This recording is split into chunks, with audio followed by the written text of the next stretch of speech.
בהפרשת תרומות ומעשרות יש לנו הפרשות קבועות כל שנה, ויש הפרשות שמשתנות לפי שנות שמיטה. למשל, תרומה גדולה, מעשר ראשון ותרומת מעשר הם כל שנה אותו דבר. לעומת זאת, מעשר שני ומעשר עני מתחלפים לפי שנות השמיטה. שנות א', ב', ד', ה' לשמיטה הם מעשר שני. ג', ו' לשמיטה הם מעשר עני. בשנת תשפ"ב היה לנו שנת שמיטה, ולכן תשפ"ג ותשפ"ד הם שנות מעשר שני. תשפ"ה, השנה שלנו, היא שנת מעשר עני. שנה הבאה, תשפ"ו, פ"ז, זה שנות מעשר שני. תשפ"ח חוזר להיות שנת מעשר עני. ושמיטה בעזרת השם תהיה בשנת תשפ"ט. כל היבול של תשפ"ה חייב במעשר עני. אבל איזה יבול נחשב של תשפ"ה? את זה נלמד עכשיו ביחד. כל אחד מהמינים שיש לפנינו בסלסלה הוא מייצג קבוצה שונה. יש לנו שתי פרמטרים חשובים לקביעת השנות מעשר עני ושני. תאריך לקביעת השנה, מתי מתחלפת שנות מעשר עני ושני, ומה שלב בגידול שבו הוא קובע את ההשתייכות שלו. נתחיל בעגבנייה. העגבנייה היא תהיה הסמל של הירקות. לעגבנייה אנחנו צריכים לדעת את שתי הפרמטרים. מהו שלב הגידול ומה התאריך המתחלף.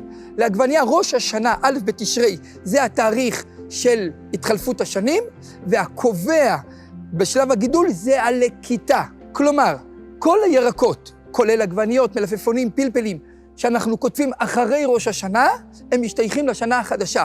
ולכן, כל מה שנקטף מאחרי ראש השנה, הוא משתייך לתשפ"ה, לשנות מעשר עני. וכל מה שנקטף לפני ראש השנה, הוא משתייך לשנה הקודמת, לשנת תשפ"ד, שזה היה שנת מעשר שני. שימו לב, יש אומרים שלא הקטיף הוא הקובע, אלא הבשלה הסופית של הירק. ולכן, ירק שנגמר בישולו בתשפ"ד לפני ראש השנה, אפילו שכתבו אותו אחרי ראש השנה, יש אומרים שהוא משתייך לשנה הקודמת. היום אנחנו בחשוון תשפ"ה, כל הירקות הבשילו אחרי ראש השנה של תשפ"ה, ולכן כל הירקות הטריים המשווקים, לא כולל תפוחי אדמה, בטטה, שימורים ועוד, חייבים במעשר עני. עכשיו נעבור לבוטנים. הבוטנים שאתם רואים פה נקטפו היום, הם ממשפחת הקטניות. הקטניות, ההגדרה שלהם, כל דבר שזרעו נאכל, וזה כולל 5 מיני דגן. אנחנו מכירים עוד קטניות, בוטנים, חומוס, עדשים, אפונה, סויה. גם לקטניות, התאריך הקובע הוא א' בתשרי ראש השנה. השלב המכריע בקטניות הוא שליש גידול. שליש גידול הוא השלב מאוד קרוב לבישול הסופי של הקטניות, וכשכל קטנית שהגיעה לשליש גידול בתשפ"ד, לפני ראש השנה, היא מעשר שני. אבל כל הקטניות שהגיעו לשליש גידול אחרי ראש השנה, השנת המעשר שלהם היא שנת מעשר עני.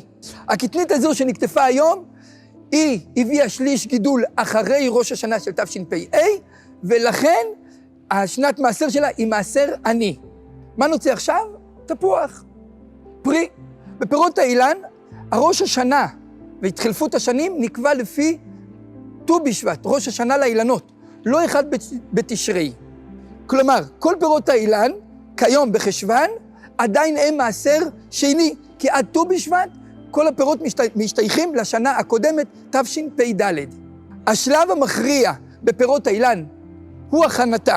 מהי הכנתה? יש בזה שתי דעות. דעה אחת נוקטת שכנתה זה נפילת הפרח, וניתן להבחין את צורת הפרי. ויש אומרים שהכנתה היא עונת המעשרות, כלומר, השלב בו ניתן לאכול את הפרי, אפילו שהוא לא ראוי לגמרי לאכילה. ולכן אנחנו מחמירים את שתי הדעות. פרי שהפרח נפל לפני ט"ו בשבט, אבל עונת המעשרות שלו הייתה אחרי ט"ו בשבט. אנחנו מעשרים גם מעשר שני וגם מעשר עני, ונותנים את המעשר עני. התפוח הזה, היות ואנחנו לפני ט"ו בשבט, הוא גם חנת, וגם הגיע לעונת המעשרות לפני ט"ו בשבט של תשפ"ה, ולכן הוא ברור שהוא משתייך לתשפ"ד, שזה מעשר שני, שצריכים להפריש ולחלל את המעשר שני. רגע, אז למה יש פה ענבים? ענבים הם גם מפירות האילן. התשובה היא, ענבים, גם אם הם משתייכים לפירות האילן, אבל יש להם דינים מיוחדים.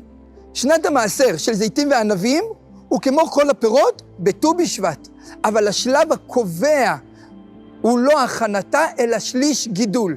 כלומר, כל הענבים והזיתים שהביאו שליש לפני ט"ו בשבט של תשפ"ה, הם משתייכים לשנה הקודמת, לשנת מעשר שני.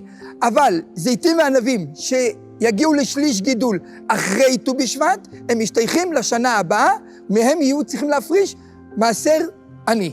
הענבים פה הם ודאי מעשר שני, בגלל שהם הגיעו לשליש לפני ט"ו בשבט. הנה, יש לנו פה אתרוג אחרי סוכות. אתרוג הוא פרי המשתייך למשפחת העדרים, אבל יש לו דין מיוחד.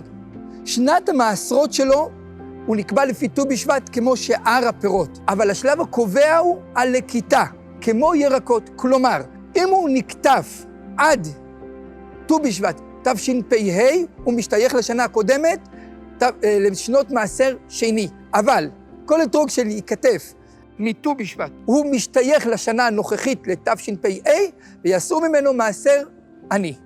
האחרון, אמנם חמוץ אבל חביב, הוא הלימון. הלימון מייצג את כלל העדרים.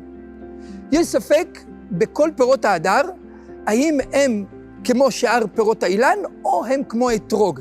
היות ובאתרוג יש דין מיוחד שהולכים בו אחרי לקיטה, ולא אחרי חנתה, בפירות העדר יש לנו ספק, האם הוא משתייך לאתרוג או לשאר פירות. פירות העדר לכל הדעות, התאריך הקובע שלהם הוא ט"ו בשבט, אבל יש ספק לעניין לקיטה או חנתה. אתרוג הוא אחרי לקיטה, ושאר הפירות הם אחרי חנתה. ולכן פירות הדר שיחנתו לפני ט"ו בשבט תשפ"ה, אבל נקטפו אחריו, וכן פירות הדר בשנה הבאה, אם יחנתו לפני ט"ו בשבט תשפ"ו, ויקטפו אותם אחרי ט"ו בשבט, מפרישים מהם גם מעשר שני וגם מעשר עני, ויש לתת את המעשר עני לעניים. אז בואו נסכם. לפני שאנחנו קובעים את שנות המעשר, עלינו לענות לעצמנו על 3 מה מעשרים? פירות, ירקות, קטניות, ענבים וזיתים, פירות הדר, אתרוג. 2, מה השלב הקובע את שנות המעשר? לקיטה, חנתה, נפילת הפרח או שליש גידול. 3, מה התאריך הקובע במין זה? ראש השנה או ט"ו בשבט. כל היבול בסלסלה נקטף היום, אבל כל אחד יש מסלול אחר לגמרי. לא פלא שבנוסח ההפרשה מודגש, הוא מעשר שני בדרומם של הפירות, ואם צריך מעשר עני, יהיה מעשר עני בדרומם. אחרי הכל, כמה שהסברנו עלולים להתבלבל, ולכן בנוסח אנחנו אומרים את שתיהם ומפרישים גם מעשר שני וגם מעשר עני.